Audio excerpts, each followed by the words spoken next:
பொண்ணு பார்க்க போக நாங்கெல்லாம் ரெடி. நீங்க என்ன வர பிறந்துட்டு இருந்தா எப்படி? நான் அப்பவே ரெடி. நீங்க எல்லாம் ரெடி ஆகிறதுக்குள்ள இந்த வரைய பிறந்து போட்டலான்னு வந்தேன். இதான் நீங்க பொண்ணு பார்க்க போற லட்சணமா?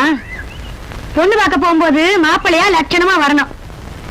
எல்லாம் இதே போதும். நீ என்னடா போது? பொண்ணு பார்க்க போகும்போது சும்மா ஜம்முன்னு மாப்பிள கணக்கா போக வேண்டாம்.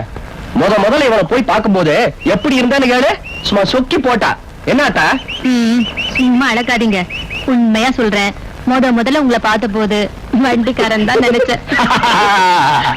அம்மா ஐயோ நல்லா வர்றாங்க. சிரிச்சது போதும், முதல்ல முகச்சவரம் பண்ணிக்கங்க. என்னங்க நீ ஒவ்வொன்னா சொல்லிட்டு வண்டி தானே பார்க்க போறோம். நீங்க சொன்ன பேச்சு கேட்க மாட்டீங்க. டேய் கரடி, இங்க வா. ரெடி ரெடி, நாசும் ரெடி. நான் அப்பவே கூட்டி வந்துட்டேனே. நீ ஏற்கனவே வண்டி என்ன பார்த்தது தானே, புதுசா தானே பார்க்க போறான். அது இல்லைங்க, பொண்ணு பார்க்க போகும்போது 4 பேருக்கு நடுவுல மதிப்பா அழகா போக வேண்டாமா? உட்காருங்க. ஐயோ வேண்டாங்க, சவரமெல்லாம் வேண்டாங்க.